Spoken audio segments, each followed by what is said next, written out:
as I was saying, this is the stuff we have to watch out for, right? Um, we've been in this country for a long ass time, and it seems like history is always going to repeat itself, especially by those who never learn their goddamn lessons, right? It seems like we learn our lessons from this, right? So, this is what I was thinking about, right? So, because I took criminal justice in school, right? In college, right? So I read this book uh, called Devil in the Grove, right? It's the book of Thurgood Marshall and the case that he took. That was, I think it was in Florida where these two or three men were charged with raping this white woman, and I don't know, yeah, it was just crazy. But come to find out that that's not what happened. I think the bitch was fucking a white dude or whatever, or I don't even think it happened. I think it was her and her boyfriend got caught doing something on the side. Well, anyway, he went down there to fight this case, right? Let's see, Thurgood was working with Washington, D.C. at the time, right? The District of Columbia. But he was sent to certain places like this, especially in this time, to help black people who were being raped, lynched, robbed, murdered, falsely accused of all these horrific crimes, right? That he know they didn't do, right? So, bottom line to Thurgood Marshall's story and how he became Supreme Court Justice because of this case, because what he found, and he risked his life. I gotta give it to Thurgood Marshall. He risked his life. You read this book, you be like, God damn. There's certain parts in there that just makes your soul like as if you were in walking in his shoes at the time this shit was happening. Like the same white people who went to the was trying to get into the prison, into a little jail cell to hang and lynch these guys and trying to kill Thurgood, and it was a mess. But at the end of the day, what he did, he uncovered, right? He showed the actual racism that was going on. But what was more important, the most important part of this book, and it's at the end of the book, is where he showed you how the Ku Klux Klan of the South were running the judicial system, from the judges all the way back down to the police officers, right? And even when he finished this case, right? When he finished this case and they went back to do a progress check, like all of the people that these people that were lynching people and found guilty, and they were judges and police officers and sheriffs and stuff that they debenched or dethroned. Guess what? They all were put right back in their same place and same position as if it never happened, right? So that's the story of Thurgood Marshall. Thurgood Marshall showed you, right, that the judicial system or the police system, especially, so because we're going there with Thurgood, but I got something else. That's for the South. Got something for the North in a minute, right? But Thurgood showed you that how the KKK are the makers and owners of policing and the judicial system, and the unfair inequality from politics all the way back down to their two dudes that just killed Ahmaud. Right? That's the story. You gotta watch. You gotta read that Devil in the Grove. So we'll go there. I want you to be aware of that. So now we're gonna go here, right? How many of you ever watched The King of New York? The Kings of New York? No, The Gangs of New York. The Gangs of New York, right? So if you ever watch The Gangs of New York, right, which was based on true events, right? The Gangs of New York, and it was just so happened in criminal justice. This was one of the stories that they put in the book to tell you how New York's police system, fire truck system, all that type of stuff. How that was created, the unions, things of that nature, right? So, what was going on? What was going on there? It was a battle in New York between the natives, because the first guy, the real dangerous guy, he was called a native.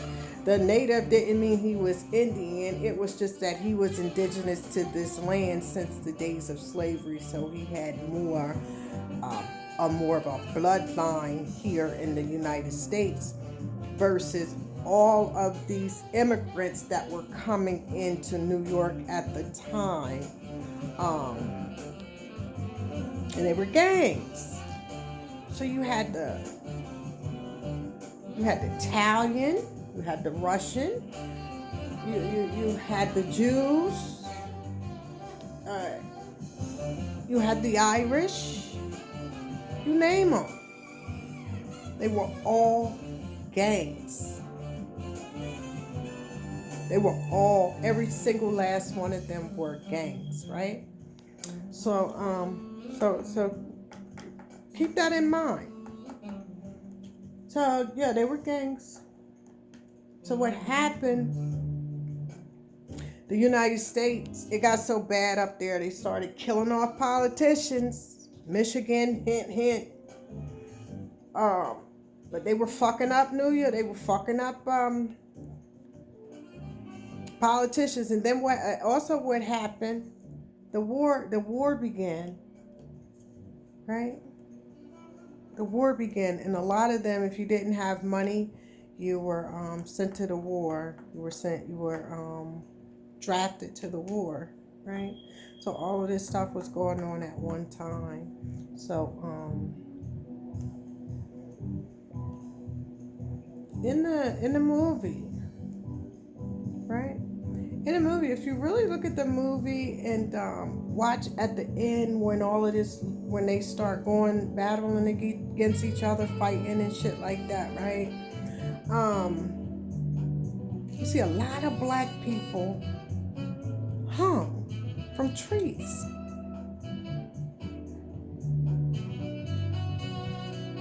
I don't know if you really paid the movie any attention, but I didn't see any nigger gangs in the movie, right? But I saw niggas hanging from the tree in the gangs in New York, right? That was symbolic, right? That was symbolic. You gotta really do the knowledge to these type things. But anyway, so with that being said, after the military came in, killed the top gangs or whatever, right? So this is and then because at that time, this was the time, right? You gotta know your history. You gotta know your shit, right? Because I don't know what this is. Because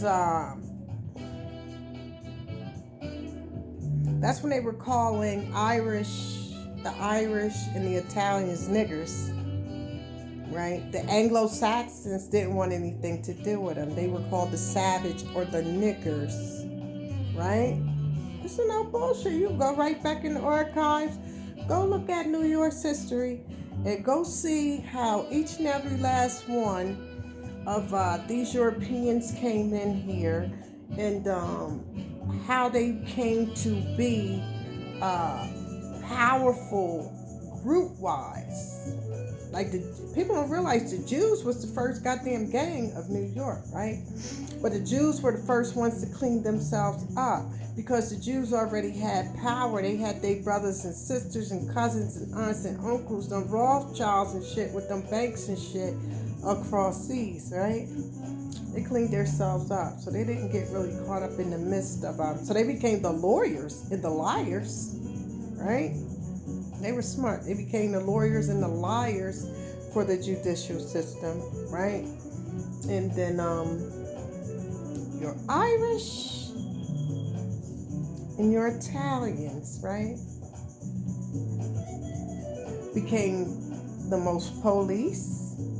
Anything to do with law enforcement, fire, paramedics. Even to this day, if you look at who runs these institutions or organizations, especially in New York, you will see they are ran by Italians, the Irish, the Jews, right?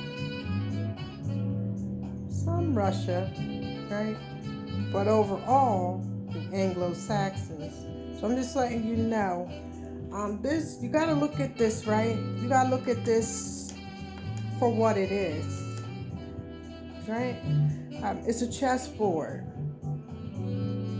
It's a chessboard. And the chessboard here on their side, the king and queen is their president, right? The bishop, right? Or their churches, right? The rooks, right? The rooks are like their four horsemen. No, yeah, their bishops are their churches. They're four horsemen, right? That's like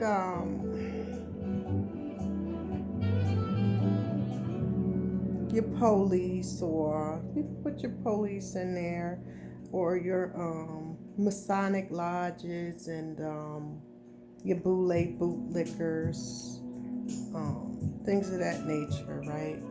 And then your rooks once again.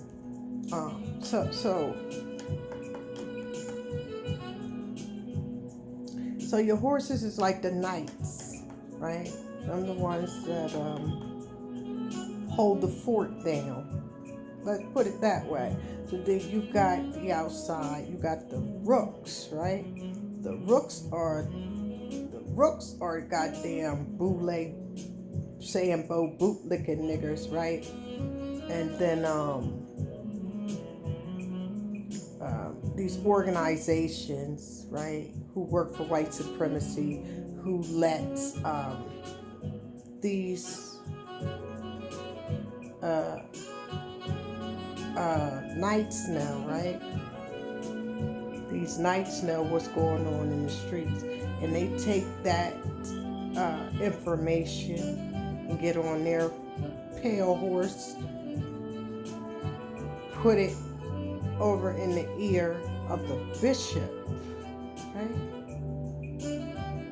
Because they want to know two things, right? They want to know if it's something that should be addressed, that the king and the queen should worry about, because those rooks and those knights ain't really touching the king and the queen, right? The closest thing to them are the fucking bishops.